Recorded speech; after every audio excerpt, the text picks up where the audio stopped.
Bom, agora a gente vai trazer a nossa entrevista de hoje. Nós vamos receber aqui no nosso Antena Manhã. A partir de agora, nós recebemos o defensor público, coordenador do Núcleo de Proteção Coletiva, Dr. Ricardo Mello. Ele que vai falar sobre as ações da Defensoria, que está sempre vigilante, sempre atuante no que diz respeito aos processos, ao acompanhamento do caso Braskem, das vítimas que ainda sofrem algumas dificuldades no que diz respeito à indenização, necessidade de realocação, problemas que ainda persistem mesmo depois de alguns anos já desse caso. Então, dá bom dia aqui para o defensor público, Ricardo Mello. Seja bem-vindo, doutor Ricardo. Bom dia. Bom dia, obrigado, Abdias. Agradeço aqui o convite e para mim é uma honra estar aqui falando contigo, com a tua equipe, para a nossa sociedade das explicações e aproveitar até o momento para relembrar a todos que amanhã, às 18 horas, teremos uma audiência pública lá nos Flechais, que é uma comunidade que está sofrendo muito, abandonada, isolada e quer ser ouvida. É por isso que a gente fala, deixe os Flechais falarem. Vamos respeitar a vontade desses moradores que estão adoecendo e precisam ser respeitados no que desejam para as suas vidas. Eles não precisam de tutores nem curadores, eles sabem o que é melhor para a vida deles. Esse caso dos Flechais a gente está acompanhando de perto também, doutor Ricardo, e a minha primeira pergunta é exatamente, eu quero ampliar um pouco mais o entendimento da discussão de amanhã. Lá nos Flechais as pessoas vivem ilhadas literalmente, porque não tem convívio social no entorno, não tem supermercado, não tem posto de saúde, não tem uma convivência, não tem uma vida social. O ônibus é complicado, transporte por aplicativo também. Eu lembro que o senhor, inclusive, visitou uma senhora, só foi no ano passado, e dias depois essa senhora, infelizmente, tirou a própria vida. As pessoas vivem ali numa pressão emocional e mental também muito grande. Então, amanhã vai ter uma audiência pública às 18 horas, e eu queria saber qual vai ser o foco dessa discussão. O foco da discussão é justamente ouvir mais uma vez essa população, porque, de fato, só teve até hoje uma audiência pública, que participamos, quase 1.000 pessoas, quase 1.000 vítimas, todas se manifestaram no sentido de que queriam realocação. No entanto, o processo anda a passos de tartaruga, as pessoas, as instituições que não querem essa realocação para esses cidadãos vão criando questiúnculas processuais, formalismos, o processo está suspenso, inclusive. E enquanto isso, esses cidadãos vão adoecendo. Você lembrou aí de Dona Pureza. Eu tive com ela, acredito que em um sábado, e na quarta-feira ela deixou uma carta de despedida, tá? Ela colocou veneno para a filha, que era dependente dela, como ela sabia que se morresse não teria com quem deixar a filha, o seu animal de estimação, e se matou. Esse é o nível de adoecimento. Isso, olha, a gente caminha lá e é uma população bastante idosa e você vê esse desespero no semblante e no olhar dessas pessoas. Veja só, nós não somos a favor de retirar essas pessoas à força de lá. É apenas de respeitar a opção. Quem quiser ficar, que é uma minoria, porque é outra mentira que se fala. Há uma divisão dentro da comunidade. Que divisão é essa aqui? 80% quer sair. Olha, se tem 20, 15, 10% que quer ficar, que faça a revitalização, a reurbanização para essas pessoas que querem ficar. Mas vamos respeitar, porque não é só a vontade do indivíduo, dessa vítima, não. São estudos antropológicos. Veja, temos antropólogo do próprio MPF que aponta essa solução.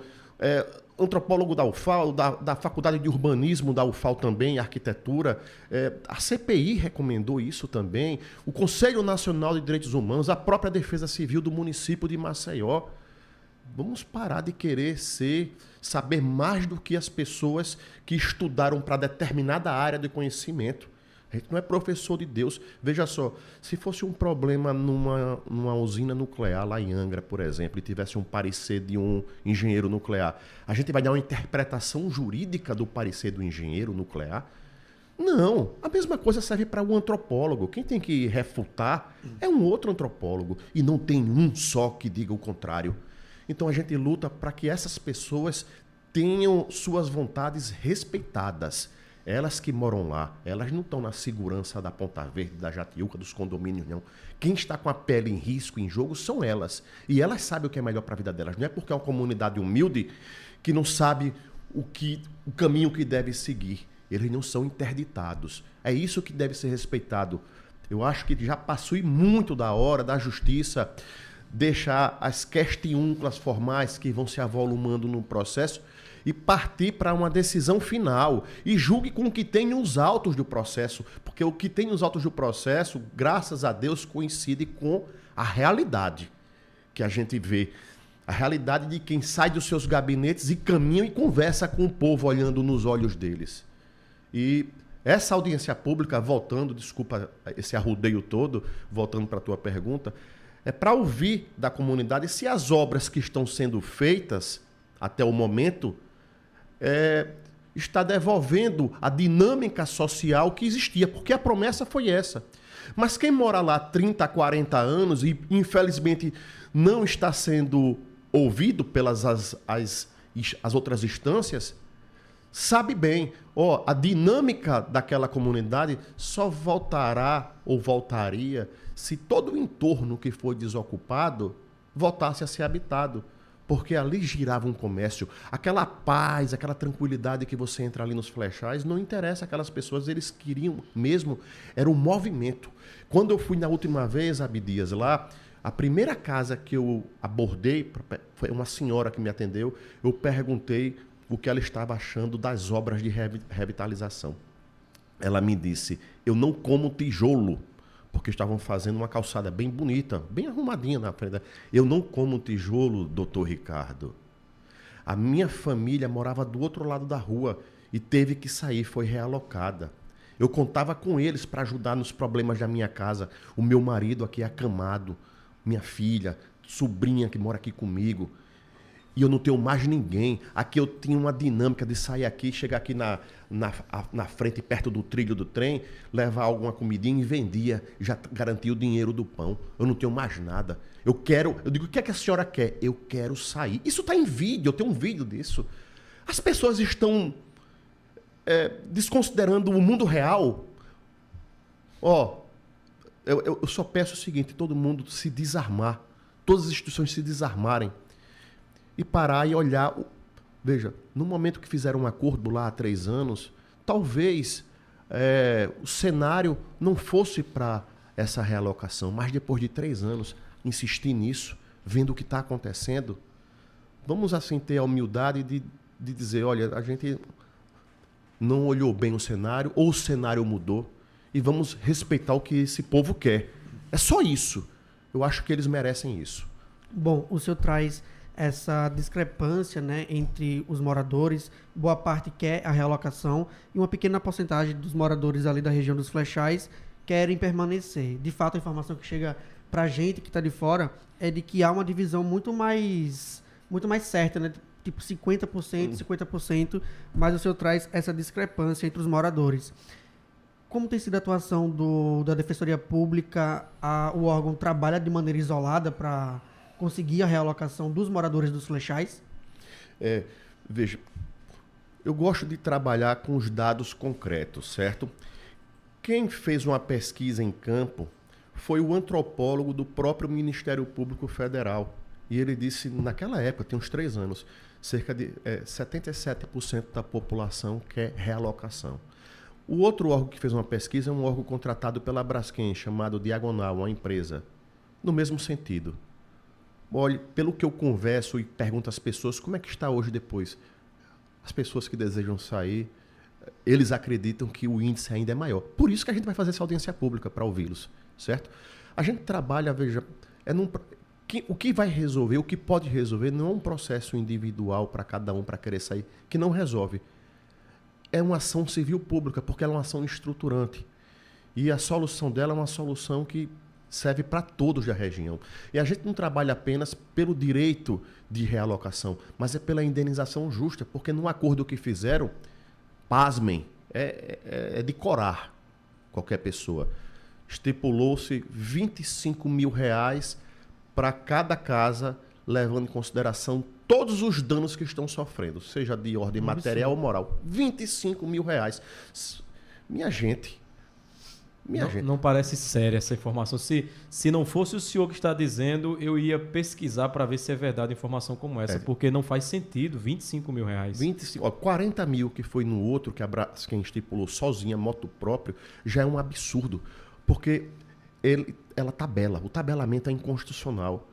E quando tabela, você não leva em consideração cada indivíduo. É 40 mil. E outra coisa, não é por pessoa não, o 25 mil é por casa. Se a casa tem 5 ou 6 pessoas, divide por essas pessoas esse valor. Então, se tem uma casa que tem 2 pessoas, a outra tem 10, veja a discrepância na hora da divisão.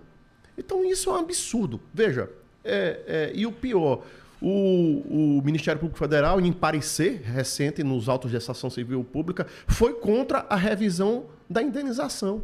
Acha que se as pessoas que acharam ruim tem que entrar individualmente. Veja só, é desconhecer a realidade dessas pessoas, como se elas tivessem condições de saírem e os órgãos tivessem condições estruturadas também de fazer 1000 ações individuais. Olha, se reclama muito do abarrotamento do trânsito dentro do judiciário, de muitos processos.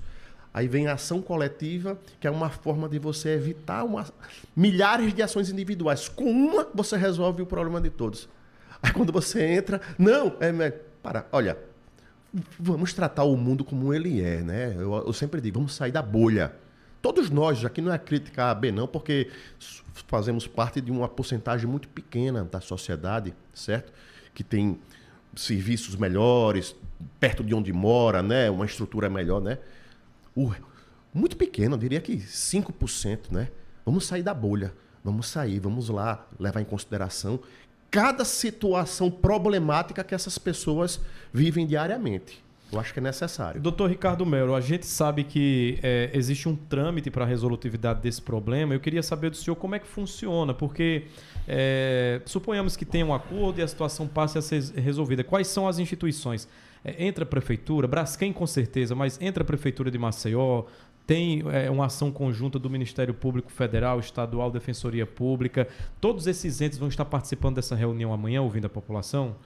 Olha, nós fizemos um convite público, né? Divulgamos nas redes sociais, a imprensa divulgou em massa, e tem uma função fundamental, né? Para levar ao conhecimento de todos, de modo que todos que estão sabendo e chega a todos os gabinetes e a todas as instituições, se tiverem interesse, serão muito bem recebidos para ouvir. Todos, desde do Judiciário, do Ministério Público Federal, Estadual, Defensoria da União, Assembleia Legislativa, Câmara de Vereadores, inclusive muitos da Assembleia Legislativa e da Câmara dos Vereadores estão confirmando que irão. Se os outros órgãos tiverem interesse, serão muito bem-vindos e de suma importância, até para poder ouvir dos cidadãos lá o que eles desejam para a vida deles, o que as obras estão significando para a melhoria da vida deles lá. Melhoria ou nenhuma melhoria. Como o dono da Pureza disse, que essas obras estavam a deprimindo ainda mais, porque sabe que está jogando dinheiro fora. Quem mora lá tem pleno conhecimento que a dinâmica que todos eles queriam só voltaria, a dinâmica social, só voltaria se aquele entorno voltasse a ser povoado. Sim, com aquele entorno vazio, aquilo não vai voltar a ser como era antes. Veja, minha gente, os antropólogos, sociólogos, arquitetos, pelo amor de Deus. Bom, dentro desse escopo de órgãos e entidades públicas que estão de olho nesse caso, Ministério Público Federal, Estadual, Defensoria Pública do Estado, a Braskem, também a Prefeitura de Maceió, quais desses órgãos defendem a revitalização e quais defendem a realocação? A Defensoria Pública tem sido uma voz solitária? A Defensoria Pública do Estado de Alagoas é uma voz solitária. Todos os órgãos que o senhor citou, eles defendem que a população tem que ficar lá. Tem que ficar lá. Ou seja, são a favor das obras de requalificação e só depois dessas obras eles defendem que se faça uma análise para saber se melhorou ou não. Eu chamo isso de um experimento, é uma experiência. E, lamentavelmente, a gente pensa logo nas cobaias. faz esse experimento 2 anos, o prazo 2 anos, que acabou em setembro do ano passado. Se em 2 anos não resolver, a gente senta para ver como é que faz com a vida dessas pessoas. Olha... É no mínimo desumano. Né? Olha, com todo respeito, você fazer isso do alto da segurança, do conforto do local que vocês habitam, que todos do outro lado habitam, aí Braskem, Prefeitura e os outros órgãos, não me parece justo, não. Seria se tivessem também morando lá. Tá? Ó, terminou o prazo em setembro e aí vamos prorrogar. Prorrogou porque... Aí veja, isso é um ponto importante. Prorrogou porque a Prefeitura demorou a conceder as licenças para as obras, porque o Estado também demorou a conceder licenças, porque teve o problema da Mina 18. Demorou, sim, mas não foram os moradores que deram causa. Os moradores não atrapalharam as obras. Pasmem que me deparo no processo recentemente, que um advogado da União, recebendo um comunicado do MPF, diz lá de um áudio desses grupos de moradores desabafando lá, que tinha o aval do doutor Ricardo para fechar a rua e não deixar depois da morte de Dona Pureza. Pessoal revoltado para não fazer. Grifaram, destacaram isso, em negrito, chamaram a atenção e pediram, inclusive, o advogado da União trabalhando, feito um assessor do MPF, porque o MPF que disse que deveria levar para o TRF. O TRF, isso é gravíssimo. Quando eu vejo isso no processo, rapaz, quem é essa pessoa que está falando isso? Sério? Aí eles anexaram os áudios que tinha desse zap. Aí eu vou ouvir cada áudio. Não tem um áudio desse cidadão. Aí eu mando um ofício lá para o MPF, perguntando, cadê esse áudio que eu não estou ouvindo desse cidadão? Aí, no final da tarde, junta-se esse áudio. Ou seja, nem ouviram para colocar. Aí eu vou procurar quem são esses cidadãos. Aí eu falo com um morador, com outro morador, chamo na defensoria, porque lá no processo acusam 2 líderes comunitários desses áudios. Rapaz, não, nunca falei, doutor, nunca falei, isso é mentira. Aí o áudio tá aqui, quem é? Ah, não, esse cidadão é um cidadão fulano de tal aí, não tem nada a ver com a gente. Tem um contato, chama esse cidadão. Aí o cidadão, doutor, veja só, o contexto aí que transcreveram está diferente, porque o áudio todo, quem ouve não diz isso não. O senhor nunca falou isso. Eu nunca ouvi isso na boca do senhor. Na realidade, é o que diz o áudio. Eu tenho um áudio aqui, se vocês quiserem, até coloco. O áudio deles é o seguinte. Temos o aval do doutor Ricardo para poder fechar ali, bloquear as ruas. Se ele der um aval, a gente faz. Aí continua aquele desabafo do cidadão. Aí ele, olha, com um aval do doutor Ricardo, eu iria até para um acampamento à tarde. Fica claro que não houve, mas se tivesse, quer dizer, só chegou ao ponto, está deturpando áudios para poder atrapalhar o andamento de um processo. Chega a esse ponto. Ou seja, para mostrar que não fez uma avaliação errada na hora que se fez um acordo lá atrás. Chega-se ao ponto de estar deturpando, juntar coisas sem a devida degravação total, eliminando trechos da degravação. A gente vai tomar as providências em relação a isso. Em breve a gente vai se pronunciar no processo. E eu perguntei a esses cidadãos, vocês já foram chamados para serem ouvidos lá nesses órgãos aí? Não, ninguém nunca entrou em contato. Ou seja, não entram em contato com esses cidadãos, junta no processo para criar o fato. Mas é como eu digo, olha, a verdade, ela vem à tona. Às vezes ela tem um passo mais lento, mas ela vem. E quando ela é sufocada, quando ela explode com muita força. Quem diz isso já é Emílio Zola, né? Em A Verdade em Marcha, no caso Dreyfus, né? E Eu Acuso, um livro espetacular desse cidadão lá que ocorreu lá na França. E a gente vê isso ocorrendo, tá? Mas, infelizmente, veja, o que tem que estar acima de tudo aqui é a segurança, o conforto, ou seja, o conforto físico, da segurança física e emocional desses cidadãos. Questiúnculas institucionais têm que ficar de lado. E todo mundo tem que agir com humildade. Doutor Ricardo Melo, a gente percebe o nível até de desabafo que o senhor traz nas suas respostas. Eu vou aproveitar esse momento para trazer algumas perguntas que podem ser resumidas aqui, num contexto só, do Alexandre Sampaio, que é uma das lideranças dos comerciantes daquela região. Ele é sempre à frente ali da parte do comércio. Ele pergunta, A Defensoria Pública se sente só nessa luta por justiça pelas vítimas da Braskem? Pergunta ainda mais.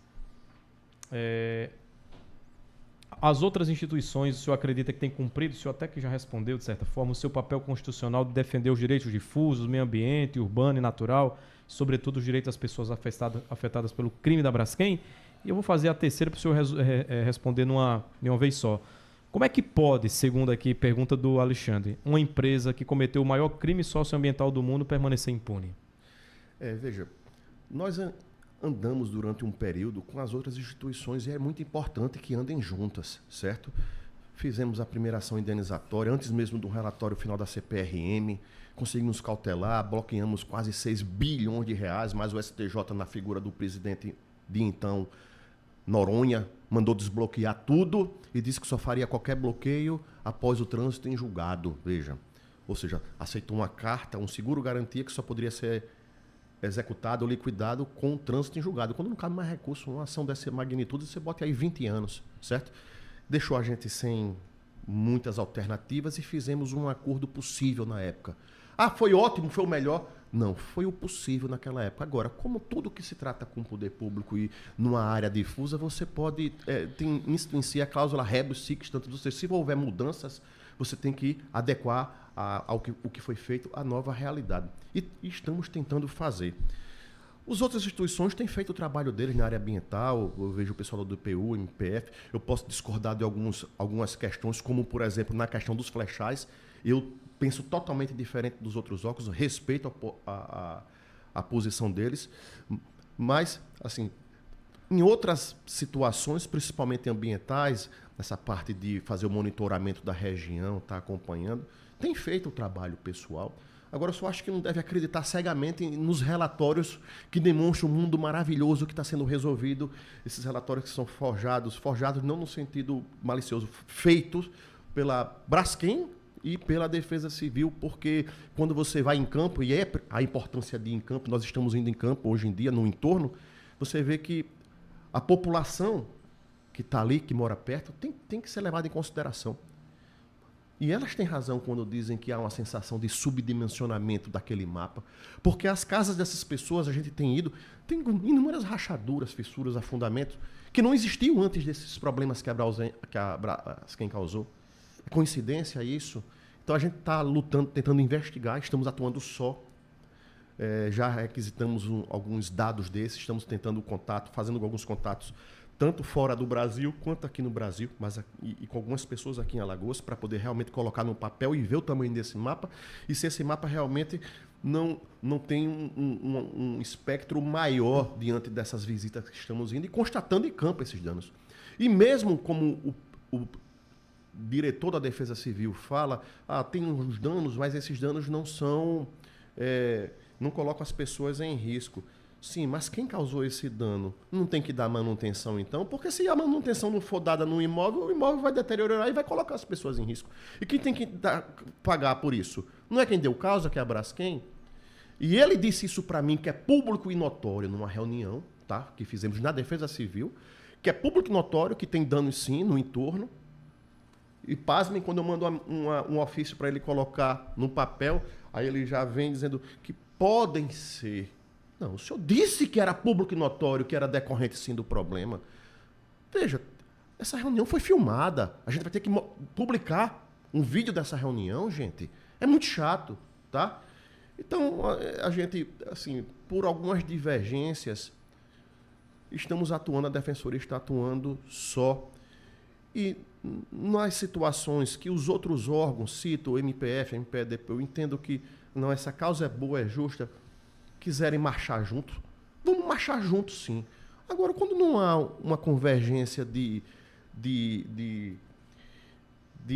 opinião ou de visão, de luta, ponto. Eu não posso porque eu não concordo, tudo bem, não tem problema. Mas é importante sim a união dos órgãos, porque do outro lado a gente tem um grande poder social e econômico, que é uma grande multinacional, que tem, né, uma entrada muito grande em todos os setores do poder público. Então, veja, se queremos justiça, tanto no sentido filosófico quanto no sentido mesmo aqui jurídico, a gente tem que andar sim de mãos dadas. E a OAB é muito importante nisso. A OAB, com o nosso colega amigo Wagner Paz, que eu tenho um grande afeto por ele e admiração, eu espero muito que venha a marchar com a gente nessa luta em defesa da população. Seja dos moradores dos Flechais, seja dos moradores que estão ali na borda do mapa, seja para fazer as revisões dos danos morais, que eu chamo de imorais, aqueles de R$40 mil por casa, que foi feito, seja inclusive para rever a destinação da área. Então, há muita coisa a ser trabalhada ainda. Os comerciantes... Gente, o cidadão que tinha um comércio ali naquela borda do mapa, seja qual for o comércio, de um posto de gasolina a uma lojinha de vender roupa, de vender bolo, quebrou. E aí? Não tem... Vocês vão dizer... Eu sempre digo... Abdias, desculpa estar me prolongando, mas são coisas assim que são pertinentes. Que é difícil ver que assim, o óbvio, às vezes, é difícil de você explicar. É impressionante quando você vê no mundo real. Veja, quem pode ser um engenheiro, um arquiteto, um estudante do 2º grau, um juiz, um defensor, um procurador, quem for da sociedade, quem não sabe que os imóveis que estão ali próximo à área 00, a área destruída, perdeu o seu valor? Quem não sabe que a perda desse valor se deu por conta do problema que a Braskem causou? Isso não é dano indireto. E mesmo se fosse dano indireto, gente, no direito ambiental, que a responsabilidade é integral, o STJ tem N decisões dizendo que o nexo causal ele é alargado para cobrir tudo. Então, se demonstrar que a perda do valor, que houve uma perda do valor imobiliário daquela região toda, num raio que for, de 1 quilômetro, 1,5 quilômetros, 500 metros, se existiu, e existiu sim. Todo mundo sabe que foi por conta da Braskem. A Braskem tem que indenizar essa desvalorização imobiliária. Se o imóvel valia 500 mil e hoje não vale 100 mil, a diferença é que tem que ser paga pela Braskem. Tem que fazer essa prova. Isso é público e notório. O público notório não precisa de prova. A Braskem é que tem que demonstrar, tem que inverter o ônus dessa prova. E a Braskem mostrar que não foi por culpa dela. É impossível ela fazer isso. Quem não sabe, do estudante do 2º grau a um doutor em qualquer área do conhecimento humano. Então essa é outra demanda que nós estamos preparando, um ACP para indenizar as pessoas pela desvalorização imobiliária. Muita coisa ainda para ser feita. A ampliação dessa discussão acontece hoje a partir das 18 horas. Deixar o espaço final aqui, doutor. Amanhã, desculpe. Amanhã, dia 13, verdade. Amanhã às 18 horas, lá mesmo naquela parte central dos Flechais, onde sempre acontecem as manifestações ali na entrada principal, não é isso, doutor? Olha, vamos fazer lá nos Flechais porque aquela população tem uma dificuldade de locomoção muito grande. Temos que esquecer o mundo maravilhoso dos relatórios e ir em loco para saber o que eles passam. O transporte foi resolvido porque tem uma linha, colocou... Não tem. Você conversa as pessoas... Antes tinha... Os carros de aplicativo iam lá tranquilamente, hoje em dia não vão, motoristas por aplicativo. Transporte público normal, uma linha, demora para passar. Isso é geral, você ouve de todo mundo da região que você conversa. Pessoas lá. Até às vezes que têm problemas de saúde e querem se deslocar para ir para um hospital e não conseguem. Não conseguem, uma população idosa, mais envelhecida. Então, para respeitar essa população, vamos fazer lá essa audiência pública, num local chamado Parque da Lagoa, que fica ali no centro dos Flechais. Você entra ali, você vai ali na principal, entra à esquerda pelo trilho, aí um pouco mais na frente, passa a primeira esquina, aí você vai ver aqui ao lado esquerdo o Parque da Lagoa. Estaremos esperando lá.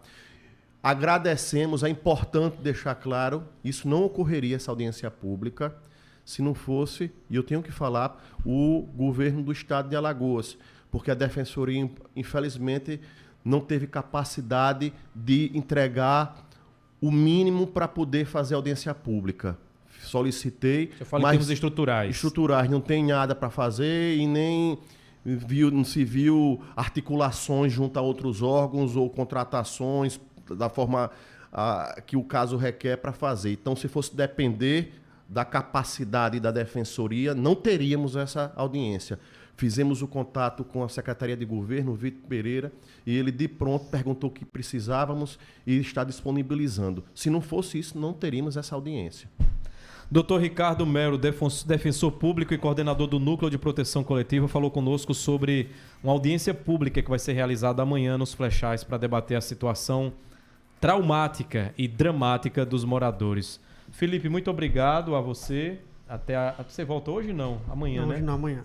Obrigado, Felipe. Obrigado, Abdias. Até amanhã para você, para todo mundo. E, de fato, é um problema que aconteceu há tanto tempo que ainda persiste com tantos problemas. Tantos, e tem muita coisa aí ainda pelos próximos anos já. Doutor Ricardo Melo, muito obrigado. Até a próxima. Eu agradeço demais o espaço. Estou à disposição sempre que vocês quiserem aqui atualizar a sociedade desses processos aqui e do que a Defensoria tem feito para defender essa população.